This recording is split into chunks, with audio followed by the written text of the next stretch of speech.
Hello guys, তো তোমরা সবাই কেমন আছো? তো আশা করছি তোমরা ভীষণ ভালো আছো আর আমরাও ভীষণ ভালো আছি।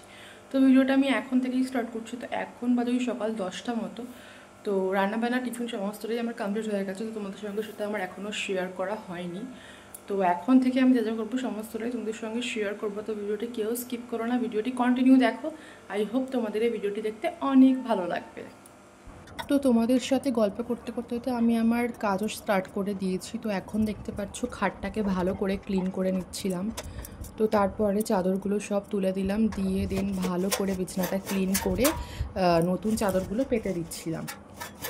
আর ব্ল্যাঙ্কেটটাও আমি ছাদে রোদে দিয়ে এসেছিলাম। আসলে এখন তো আর শীতকাল নেই, তো এখন আর ব্ল্যাঙ্কেট লাগবে না, এখন তো গরম পড়ে গেছে। তো ওই জন্য রোদে দিয়ে তারপর আলমারিতে আর কি তুলে রেখে দিয়েছিলাম।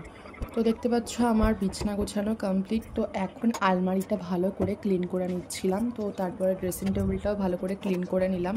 তো এটা আমি রোজগারই করি, নতুন কিছু নয়। যাই হোক, তারপর যেগুলো আর কি বিছানার চাদরগুলো তুলে দিয়েছিলাম তো ওগুলোই ভালো করে কেচে তো রোদ্রে এখন মেলে দিয়েছিলাম ছাদে। দেখতে পাচ্ছ ভালোই রোদ উঠেছে, মানে বিশালই গরম। তো তারপর দেখো আমার সমস্ত কাজবাজ কমপ্লিট করে দেন আমি স্নান করে লাঞ্চ কমপ্লিট করে নিয়েছিলাম। তো আবার তোমাদের সঙ্গে সন্ধ্যাবেলা দেখা হচ্ছে। তো এখন দেখো আমি রোজকারের মতো সন্ধ্যাবেলা হাঁটতেও বেরিয়ে গেছিলাম। দেন বর অফিস থেকে ফেরার সময় নিয়ে এসেছিলো কিছু স্ন্যাক্স, তো সেগুলোই খেয়ে নিয়েছিলাম। তো ভিডিওটা আমি এখানেই এন্ড করছি। তো ভিডিওটি তোমাদের কেমন লাগলো তোমরা অবশ্যই কমেন্ট করে জানিও। দেখা হচ্ছে নেক্সট কোনো ব্লগে, ততক্ষণের জন্য টাটা।